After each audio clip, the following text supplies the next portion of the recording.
పవన్ కళ్యాణ్ గారు పిఠాపురం ఈ రెండు చాలా ఫేమస్ అని ఎన్నో సందర్భాల్లో చెప్తా. పిఠాపురం ప్రజలు అదృష్టవంతులు అని నేను పదే పదే చెబుతానే ఉన్నా. ఎందుకు అంటే ఇప్పుడు ఈరోజు జరిగినటువంటి ఒక అద్భుతమైనటువంటి విషయం చూస్తే అలాగే అనిపించింది. మత్స్యకార యువతకి ఆయన అంటే ఎక్కడ మేనిఫెస్టోలో పెట్టలా, ఎక్కడా కూడా ఆయన వాగ్దానం చేయలా.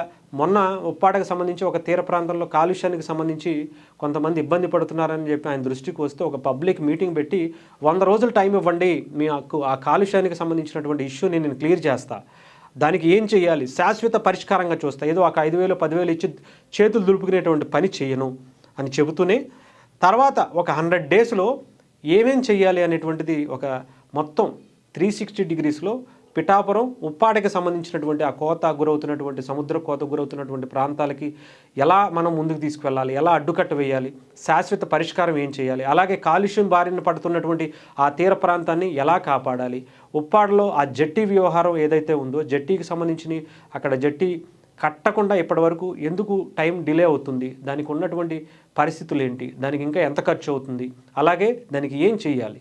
అంతేకాదు అక్కడ ఉన్నటువంటి మత్స్యకారులందరూ కూడా చాలా దూరం వెళ్ళిపోయి వేట చేసుకుని రావాల్సి వస్తుంది. అలా కాకుండా దగ్గరలోనే చేయటానికి ఏం చేయాలి, ఇవన్నీ కూడా ఆయన ప్లాన్ ఆఫ్ యాక్షన్ సిద్ధం చేసుకుని మళ్ళీ వాళ్ళకి మాట ఇచ్చేసి వదిలేలా, 100 రోజులని టైం తీసుకుని వదిలేలా, మళ్ళీ 50 రోజుల తర్వాత వాళ్ళకి పిలిచి కూర్చోపెట్టి ఆ 50 రోజులకి సంబంధించినటువంటి ఏమేం చేసాం, ఎలా తీసుకుంటున్నాం, ఏం చేస్తున్నాం, ఎక్కడొక్కడ వరకు ఏ పనులు వచ్చాయి, దీనికి ఎస్టిమేషన్ ఎంత అవుతుంది, దీనికి పర్మిషన్స్ ఎంత అవుతుంది, ఏంటి ఎంత టైం పడుతుంది, ఇవన్నీ వాళ్ళకి ఎక్స్ప్లెయిన్ చేసినటువంటి విధానం కూడా చూసాం.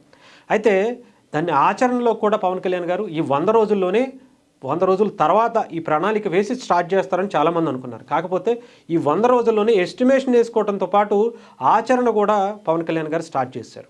అదే మత్స్యకార యువతకి, మత్స్యకారుల్లో ఉన్నటువంటి కొంతమంది ఆ టెక్నికల్ స్కిల్స్కి పవన్ కళ్యాణ్ గారు ఇంకొంచెం మెరుగులు దిద్దేలాగా, వాళ్ళకు ఒక మంచి సెల్ఫ్ కాన్ఫిడెన్స్తో సెల్ఫ్ ఎంప్లాయ్మెంట్ క్రియేట్ చేసేలాగా వాళ్ళని ఒక 60 మందితో కూడినటువంటి ఒక బృందాన్ని 2 బస్సులు ఆయన సొంత డబ్బులు పెట్టి ఖర్చు పెట్టి తమిళనాడు, కేరళ తీసుకువెళ్ళి స్కూబా డ్రైవింగ్ కావచ్చు, అలాగే స్పీడ్ బోటింగ్ కావచ్చు, నాచుతో చేసేటువంటి కొన్ని ఇవి ఉంటాయట, అవన్నీ తయారు చేసేటువంటి విధానం దగ్గరికి తీసుకువెళ్ళి వాళ్ళతో ఎక్స్ప్లెయిన్ చేయించి నేర్చుకోవటానికి వాళ్ళకి ట్రైనింగ్ ఇప్పించి తీసుకొచ్చి పిఠాపురంలోనే వాళ్ళకి ఆ స్పీడ్ బోటింగ్ కావచ్చు, అలాగే స్కూబా డ్రైవింగ్ కావచ్చు, ఆ నాచుతో చేసేటువంటి పదార్థాలు కావచ్చు, ఇవన్నిటిని కూడా వాళ్ళు ఇక్కడే ఉండి ఒక సెల్ఫ్ మేడ్ ఇండస్ట్రీస్ని తయారు చేసుకునేలాగా, ఒక సెల్ఫ్ జాబులకు వాళ్ళే సృష్టించుకునేలాగా, వాళ్ళే ఇంకొక 10 మందికి ఎంప్లాయ్మెంట్ క్రియేట్ చేసేలాగా, ఎక్కడికో వెళ్ళి పని చేయాల్సినటువంటి పరిస్థితి రాకుండా ఉండేలాగా ఒక ప్రణాళిక చేశారు. దాంట్లో ఒక మొదటి ముందడిగే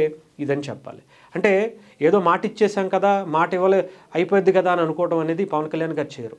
మాట ఇచ్చాము అంటే దానికి కట్టుబడి ఉంటారు, అందులో ఎటువంటి సందేహం లేదు. నేను రీసెంట్గా ఒక వీడియోలో మాట్లాడాను, చాలా క్లియర్గా పవన్ కళ్యాణ్ గారు పిఠాపురాన్ని దత్తత తీసుకున్నారు, అందులో ఎటువంటి సందేహం లేదు. అది ఆయన నియోజకవర్గం కాబట్టి దత్తత తీసుకుంటారు, మహా అయితే ఏం చేస్తారు, రోడ్లు వేస్తారు, ఏదో చిన్న కార్యక్రమాలు చేస్తారు. అలా కాదు, ఒక సినిమాలో ఉంటుంది, మహేష్ బాబు గారి సినిమా, నేను దత్తత తీసుకున్నానంటే ఏదో ఊరికి రోడ్లు వేసి వెళ్ళిపోతాను అనుకోవద్దు, వాటర్ ఇచ్చానని అనుకోవద్దు, నిన్ను అందరినీ దత్తత తీసుకుంటా, మొత్తం అందరూ కూడా నేను దత్తత తీసుకున్నటువంటి వ్యక్తులే అంటారు. అలాగే పవన్ కళ్యాణ్ గారు ప్రతి ఒక్క సమస్యని, ప్రతి ఒక్క వ్యక్తి జీవితాన్ని కూడా పవన్ కళ్యాణ్ గారు దత్తత తీసుకున్నారు. పిఠాపురం సమస్యలు ఒకటే అని కాదు, వాళ్ళ అభివృద్ధి కూడా పవన్ కళ్యాణ్ గారికి కావాలి, వాళ్ళ ఎడ్యుకేషన్ కూడా పవన్ కళ్యాణ్ గారికి కావాలి, వాళ్ళ ఎదుగుదల కూడా పవన్ కళ్యాణ్ గారికి కావాలి. అందుకని అక్కడ ఉండేటువంటి యువత స్కిల్ డెవలప్మెంట్ సెంటర్లు పెడుతున్నారు. ఆఖరికి వాళ్ళకి ఏదన్నా ఒక వాటర్ ప్యూరిఫైర్ కావాలంటే స్కూళ్ళల్లో అవి పెడుతున్నారు, ల్యాబు కావాల్సినటువంటి ఎక్విప్మెంట్స్ కావాలంటే అవి పెడుతున్నారు, కంప్యూటర్లు కావాలంటే కంప్యూటర్లు ఇస్తున్నారు. ఈ ఒకటని కాదు, ఒక 2 వికలాంగులు, మీరు జస్ట్ నిన్న చేసిన ఈరోజు వచ్చింది నాకు తెలుసు, అది ఒక 2 వికలాంగులకి సైకిళ్ళు లేవు అంటే ఇమీడియట్గా ఆయన సొంత డబ్బులతో చేసినవి ఇవన్నీ కూడా ఇలాంటి కార్యక్రమాలు చేస్తున్నారు. అందుకనే మహేష్ బాబు గారు సినిమాలో ఎలా అయితే సినిమాలో నటించారో నిజ జీవితంలో పవన్ కళ్యాణ్ అనే వ్యక్తి పిఠాపురంలో చేసి చూపిస్తున్నారు. సినిమాల్లో నటించడం వేరు, నిజ జీవితంలో ఆచరణలోకి తీసుకురావడం వేరు. పవన్ కళ్యాణ్ గారు అది చేస్తున్నారు. ఈరోజు 60 మందితో కూడినటువంటి ఆ బృందం అక్కడికి వెళ్ళి నేర్చుకొచ్చిన తర్వాత నేను చెప్తున్నాను కదా, పిఠాపురం ప్రజలు ఇప్పటికే కాదు, ఆయన ఆ నియోజకవర్గంలో ఉన్నంతకాలం మీరు గుండెల మీద చేసుకుని హ్యాపీగా నిద్రపోవచ్చు.